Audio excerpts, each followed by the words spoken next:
O Ronaldo, junto com toda a turma, assim, daquele jeito, né, que não vamos aqui contar detalhes, mas modelos, garotas de programa, tudo nessa boate. E a produtora japonesa, a Yoko-san, falou assim: Vivi, agora vamos pro camarote entrevistar os outros jogadores? Eu falei, vamos. Quando nós subimos, não tinha mulher, não tinha modelo, só estavam eles. Aí tava o Denilson não é Denilson. Não, Denilson tava lá embaixo. O Denilson tava bem lá embaixo. Bem lá embaixo. Lá em cima tava Edmilson, Rivaldo, Kaká e outros que eu não vou lembrar o nome, mas eu lembro bem desse. Edmilson, muito alto, né? O Rivaldo, mais moreno, e o Kaká. E nenhuma mulher. Nenhuma coisa horrível. E eu no mundo. Só que eu admirei aquilo. Eu falei, nossa, no meio de toda essa baderna, essa loucura, droga, bebida, prostituição, por que eles são separados? E perguntei pra produtora, ela falou, eu não sei. Aí comecei a entrevistar, cristãos. Eles, homens de Deus. Olá, gente linda, a graça e a paz de nosso Senhor Jesus Cristo. E o texto da meditação de hoje está em Hebreus, capítulo 12, versículo 14, que diz assim: Segui a paz com todos e a santificação, sem a qual ninguém verá o Senhor. E eu quero falar hoje com vocês sobre essa segunda parte desse versículo que diz: e a santificação, sem a qual ninguém verá o Senhor. Santificação vem da palavra santo. E muitas pessoas não sabem o significado dessa palavra. E o inimigo, ele se aproveita disso para levar as pessoas a enganos. Quem aqui já ouviu aquela frase: fulano só quer ser santo? Ou fulano já fez tudo de errado, agora quer ser santo?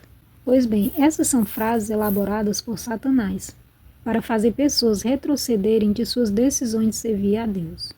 Exatamente porque o diabo sabe da importância desse versículo que nós lemos de início, que sem a santificação ninguém verá a Deus. Então ele quer que as pessoas desistam de uma vida de santidade e prefiram viver no erro, por se acharem indignas de uma vida com Deus. Mas nós devemos sempre nos lembrar das palavras do nosso Senhor Jesus Cristo, quando ele diz em Marcos 2,17: os sãos não necessitam de médico, mas sim os doentes. Eu não vim chamar justos, mas sim pecadores ao arrependimento. E todos os seres humanos se encaixam nessa palavra de Jesus, pois todos pecaram, como diz Paulo em Romanos, capítulo 3, versículo 23. Todos nós estávamos enfermos por causa do pecado. Romanos 8, 3 ao 15 fala sobre isso. Mas Jesus veio em um corpo semelhante ao nosso, mas sem pecado, para condenar o pecado no corpo, dando-nos uma nova vida de santidade. Então, o que é ser santo? Santo é ser separado de tudo que é impuro e do que é mal. Por isso a ordem do Senhor para os seus servos é: sede santos, porque eu sou santo. 1 Pedro, capítulo 1, versículo 16. Isso envolve um afastamento das práticas pecaminosas e um profundo amor ao próximo. Alguns, por não entender o que a palavra diz, confundem santidade com impecabilidade. São coisas diferentes. Ser santo não nos isenta de pecar. Ser santo nos dá o direito, pela fé, de escolher não pecar. É diferente. E é por isso que é tão importante a gente ler e meditar o Antigo Testamento, né? Porque, como a palavra diz, tudo quanto foi escrito para o nosso ensino. Então, o Novo Testamento, a Nova Aliança, é o que vale para nós hoje. Mas o Antigo Testamento, ele serve como base de ensino para nós. Então, quando nós vamos meditar no Antigo Testamento, nós vemos ali quando Deus ele faz a separação das coisas para o serviço dele, no tabernáculo. Ele começa a dizer para Moisés as coisas que ele quer que ele separe para Deus. E essas coisas são chamadas de santas ao Senhor, né? Porque são separadas para Deus. Então, ser santo é esse significado, é ser separado para Deus ou para o serviço de Deus.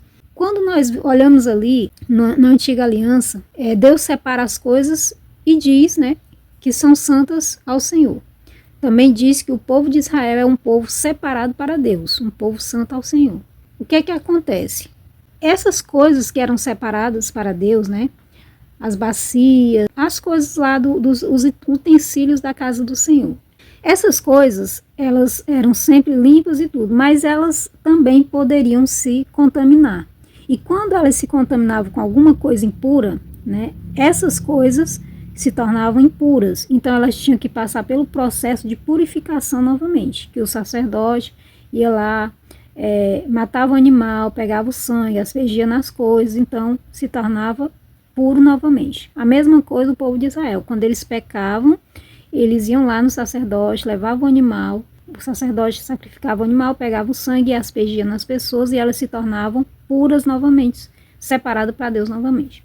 Então é o mesmo processo hoje na nova aliança, só que Deus, ele nos perdoou em Cristo Jesus, nós recebemos a aliança, nós cremos no sacrifício de Jesus, fazemos uma aliança com Cristo, passamos a viver para Ele agora. E como novo convertido, o que é que acontece? Quando uma pessoa nasce, o que é que acontece com essa pessoa? Ela é uma criança, né? Que precisa de alimento, né? Para crescer, se desenvolver. Ela não anda, ela vai começar a andar. E para ela começar a andar, quando ela começa a andar, a criança, né? Ela muitas vezes cai, levanta, não é? Até ela se firmar e conseguir andar sozinha. A mesma coisa acontece na vida espiritual. Quando a pessoa crê em Jesus Cristo, nasce de novo, através do batismo e tal, ela vai ter essa nova vida com Deus. Então ela vai começar o quê? O apóstolo Pedro, na carta dele, diz que nós devemos desejar, como recém-nascidos, o leite espiritual, que é a palavra de Deus. Então, o novo convertido, ele não conhece nada da palavra. O que é que vai acontecer? Ele precisa estar se alimentando da palavra para ele poder se desenvolver espiritualmente, desenvolver a fé dele.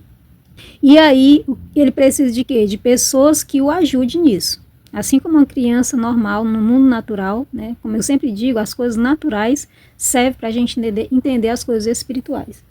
Então é o mesmo processo. A pessoa que nasce de novo, ela precisa ser ajudada por outros a conhecer os princípios da palavra, a colocar em prática. Ela precisa ser ensinada, né, no caminho do Senhor. Ao decorrer disso, na oração, na busca, ela vai crescendo espiritualmente até o ponto dela conseguir desenvolver um relacionamento dela e o Espírito Santo, a qual o Senhor vai guiar ela. E aí ela já vai o quê? Ensinar a outros. É o mesmo processo. É assim que acontece. E não pense que porque a gente já sabe um pouco da palavra, a gente já entende alguma coisa, a gente não precisa mais ouvir a palavra de Deus, nem ser ensinado, não. Eu tenho 46 anos. Se eu deixar de me alimentar hoje, eu consigo sobreviver se eu não, a partir de hoje eu não me alimentar mais? É lógico que não. É a mesma coisa no espiritual. A palavra de Deus é o nosso alimento espiritual. Então eu preciso estar ouvindo a palavra, meditando na palavra, porque ela é o alimento para minha alma. E a palavra de Deus, ela nunca é a mesma. Todas as vezes que nós vamos ler a Bíblia, meditar na palavra, o Senhor sempre nos dá uma outra visão daquilo que a gente já entendeu. É muito incrível isso, exatamente porque a palavra diz assim que a palavra de Deus ela é viva e eficaz. Viva quer dizer que ela tem ação contínua. A ação dela não para, ela é contínua. Então, por isso que ela tem esse ato de nos dar novas experiências, de nos abrir entendimentos para outras coisas. Pode ser o mesmo versículo, o Senhor vai falar com a gente de uma forma diferente, né? Porque ela é viva, ela é ativa. Então, como eu falei, né? Ser santo nos dá o direito, pela fé, de escolher não pecar. O pecado na vida do crente, a partir do momento que ele aceita Jesus e aí ele começa a andar com o Senhor, sendo ensinado e tal, é lógico, como eu falei, no início vai cair, vai levantar, vai cair, vai levantar, até a pessoa se firmar mesmo na fé. Assim que a gente recebe o Senhor na nossa vida, a palavra diz que nós somos lavados espiritualmente, pelo lavar da regeneração. E isso é uma expressão bíblica que se encontra no livro de Tito, capítulo 3, versículo 5. Refere-se à purificação espiritual e ao novo nascimento promovidos pelo Espírito Santo na nova vida de uma pessoa marcada pelo início da sua natureza transformada por Cristo. Então, como eu falei para vocês, no início, né, lá no Antigo Testamento, quando Deus separou os utensílios da casa do Senhor para o serviço do Senhor, houve aquela purificação primeira. Mas no decorrer, né, da vida lá deles, tudo, sempre que alguma coisa era contaminada, tinha que ser purificada novamente. É o mesmo que acontece conosco. Quando nós erramos, o Senhor, Ele nos mostra, o Espírito Santo nos mostra, nos dá entendimento do nosso erro, e aí o que acontece? Nós nos arrependemos e pedimos perdão ao Senhor. E aí acontece o que João fala na carta dele, na primeira carta, capítulo 1, quando ele diz assim: se nós confessarmos os nossos pecados, Ele é fiel e justo para nos perdoar os pecados e nos purificar de toda injustiça. Então, como eu já falei uma vez, isso é um símbolo, né, espiritual do que acontece com a gente no mundo espiritual, relembrando a antiga aliança, que acontecia exatamente isso que eu já falei. A pessoa pecava, se tornava impuro, levava o animal diante do sacerdote, o sacerdote matava o animal, pegava o sangue, aspergia na pessoa e ela se tornava pura novamente, né, ao Senhor. É o mesmo processo no mundo espiritual. Só que quando nós hoje nos arrependemos, tudo é espiritual. O sangue de Cristo que foi derramado na cruz, ele serve para sempre estar nos purificando. Por isso que ele foi morto uma vez por todas, né? Como o apóstolo Paulo, ele fala nas cartas dele ali, fala sobre isso, que ele foi morto uma vez por todas, e eu acredito que também na carta aos Hebreus também fala sobre isso, que é o sacerdócio eterno de Cristo, ao qual ele mesmo, né, foi o sacrifício, e ao mesmo tempo ele é o sacerdote que foi se apresentar diante de Deus, e está lá intercedendo por nós, e ele mesmo nos purifica dos nossos pecados. Então ele mesmo faz todo o processo que acontecia na antiga aliança, que os sacerdotes faziam, Cristo faz na nova aliança, como sumo sacerdote. Então, quando nós confessamos nossos pecados, quando a gente peca, nós nos tornamos impuros.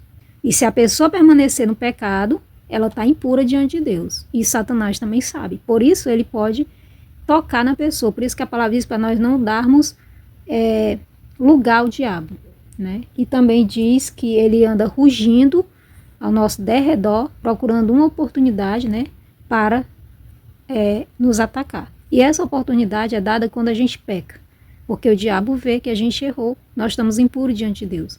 Então o que é que acontece? Por isso que João diz que quando nós reconhecemos nosso pecado, pedimos perdão a Deus, o sangue de Cristo novamente vai nos purificar. Por isso que ele diz que ele nos purificar de toda iniquidade. Então, continuando aqui, o lavar da regeneração é o início. Assim que a gente crê no Senhor, nós somos purificados pelo sangue de Cristo. O lavar da regeneração, como eu falei aqui. Mas isso é só o início. A partir de então, começa a nossa parte de fazer, o texto da meditação fala hoje, né? Buscar a santificação.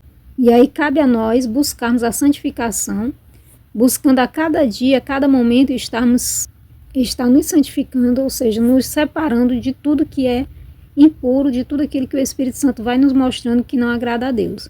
E uma vez que o Espírito Santo nos mostra algo, é muito interessante isso, porque alguém pode falar muitas vezes que você está fazendo uma coisa errada, que, por exemplo, né, sobre as vestes, né, as pessoas falam muito sobre as vestes, não vista isso, não faça aquilo.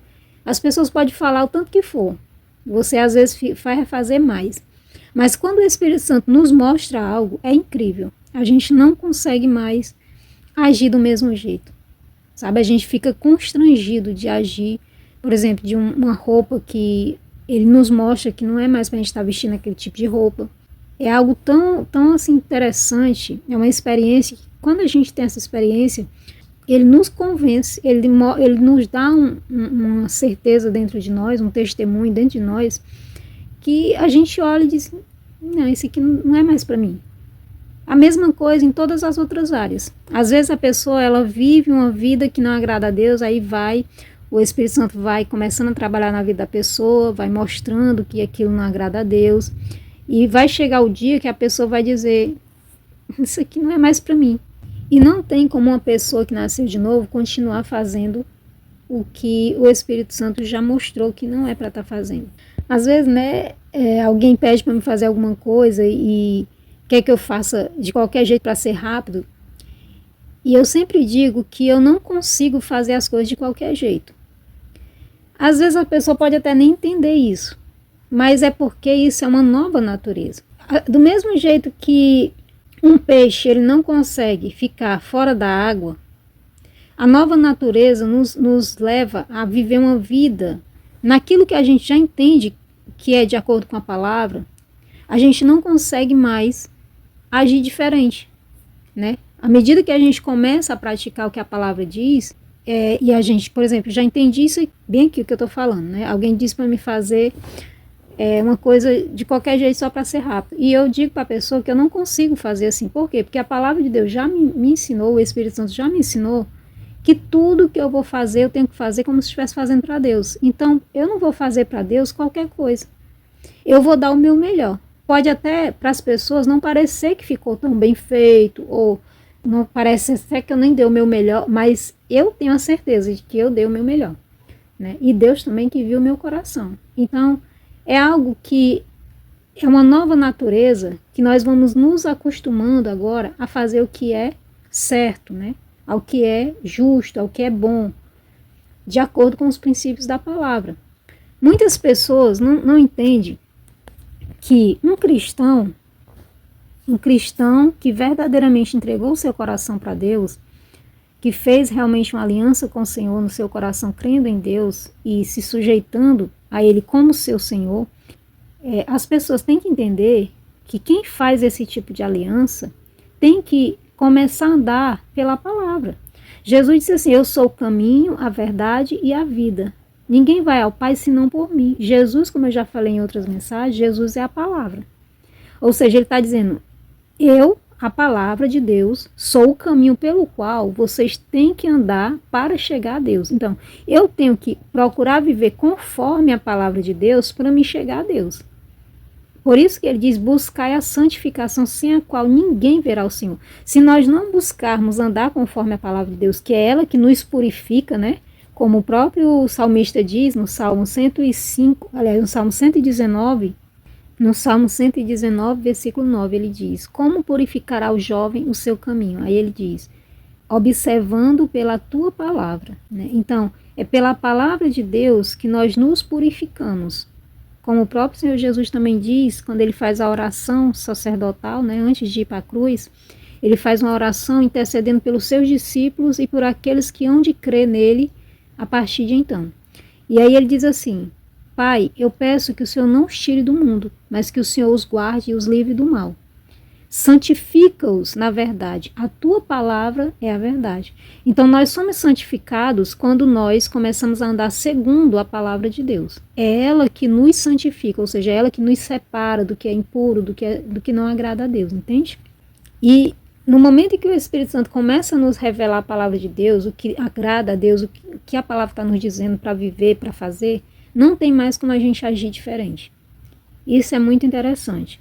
Deus, ele não leva em conta, a palavra diz, que ele não leva em conta o tempo da ignorância. Ou seja, enquanto a pessoa não sabe, Deus vai ali procurando mostrar para a pessoa que ela está agindo errado e que ela deve agir de uma forma diferente. Mas a partir do momento que a pessoa entende, que a pessoa já sabe, e ela faz de propósito, aí ela já está pecando, né? Porque o pecado é a pessoa fazer consciente o que não agrada a Deus. Não foi o que aconteceu no Jardim do Éden? A própria serpente perguntou para a mulher, foi assim que Deus disse? E aí ela diz, não foi assim não, ele disse assim, assim, assim. Ou seja, ela sabia o que Deus tinha dito, né? E mesmo assim, comeu do fruto. Então, o pecado é quando a pessoa sabe que é errado e ela quer fazer. Esse é o pecado. E que um cristão, ele não deve agir assim. Porque senão, a própria palavra diz, né, ele está crucificando novamente o Filho de Deus. E essa nova natureza, ela passa a ser tão forte, quando a gente começa a andar conforme a palavra, que a gente não consegue agir diferente. Nós até erramos em coisas que nós não sabemos, que nós não entendemos ainda, ou que a gente não vigiou, né? Mas a partir do momento que o Espírito Santo nos mostra, a gente logo se arrepende e procura mudar de atitude.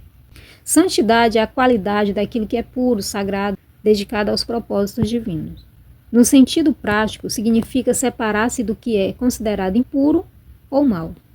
É viver uma vida de consagração, amor e retidão, guiadas pelos princípios e pela presença de Deus, no caso o Espírito Santo. A raiz da palavra remete a ser separado para o uso exclusivo de Deus. É um sim a Deus, mais do que apenas uma lista de proibições É um sim para viver os valores celestiais, como a justiça e o amor. É uma transformação interior, é um processo contínuo de mudança de mentalidade e de atitudes, permitindo que os ensinamentos divinos, a palavra de Deus, guie as nossas emoções e as nossas decisões. A santidade é um dos principais atributos de Deus, significando sua pureza perfeita e total ausência de pecado. E como eu já falei em outros momentos, tudo que Deus é, em essência e caráter, é revelado na sua palavra. Por isso ele nos deixou a sua palavra para que nós fôssemos moldados por ela, nos tornando assim semelhantes a ele em essência e caráter santo. Como eu sempre digo, Deus deseja que sejamos parecidos com ele. Por isso ele diz: sede santos, porque eu sou santo. Se nós não pudéssemos ser santos, Deus não nos daria esse mandamento. Nós podemos e devemos ser santos, separados de tudo que é impuro e que sabemos que não agrada a Deus. No Novo Testamento, o povo de Deus é chamado de os santos do Senhor, porque somos chamados para sermos separados para Deus. Então, quando você vê alguém que antes vivia uma vida errada e agora está procurando fazer o que é certo, não diga em tom de deboche: olha, só quer ser santo. Diga assim: que Deus te abençoe. Continue fazendo o que você está fazendo para Deus, procurando ser uma pessoa melhor, porque Deus está vendo e Deus vai lhe recompensar. Nós devemos orar e estimular as pessoas a fazer o que é certo, o que é bom, e permanecer firme naquilo que elas estão procurando mudar. Porque já é muito difícil a pessoa tomar essa decisão, essa atitude de procurar fazer o que é certo, nesse mundo onde o errado é bem mais fácil de fazer. Não é verdade? Então, que nós possamos aplicar a palavra de Deus na nossa vida e procurarmos, nos separar de tudo aquilo que nós já sabemos que não agrada a Deus. Sendo assim, estamos nos tornando santos para Deus, separados para Deus, fazendo aquilo que agrada ao Senhor. Amém? Pai amado, Pai querido, louvado e exaltado, Senhor, seja o teu santo nome. Obrigada, Senhor, por mais essa palavra que o Senhor me deu para compartilhar com os meus irmãos. E que o Senhor, meu Deus, fale a cada coração aqui. E que o Senhor revele, Pai, a tua palavra para cada um que está ouvindo, que está com o coração aberto para te ouvir e para fazer o que lhe agrada. Que o Senhor guie a cada pessoa, Pai, porque o Senhor conhece cada coração. O Senhor sabe, Pai, as pessoas que verdadeiramente querem, meu Deus, te agradar, querem entender a sua palavra, Senhor, para poder fazer o que é certo, o que é justo, o que agrada ao Senhor. Que o Senhor, Pai, abra o entendimento de cada uma dessas pessoas cada vez mais. Aqueles que têm um coração sensível ao Senhor, que estão com o coração aberto para te receber, para receber a tua palavra. Que o Senhor abra cada dia mais, Pai, o entendimento delas, abrindo os ouvidos espirituais, os olhos espirituais e o coração para crer na sua palavra. E assim, Pai, praticar. Que o teu Espírito Santo, Pai, nos conduza a cada dia, Senhor, nos ajudando naquilo que nós ainda não conseguimos sozinhos, mas que nós dizemos para o Senhor: Pai, me ajuda, porque eu quero fazer. Eu quero lhe agradar. Em nome de Jesus, Pai, eu te agradeço por tudo. Nos dá um dia de paz e tranquilidade. Acampa os teus anjos ao redor de cada um de nós, Pai, de nossos familiares. E nos livra, Senhor, de todo o mal que há nesse mundo. Em nome de Jesus eu oro. Amém. Beijo.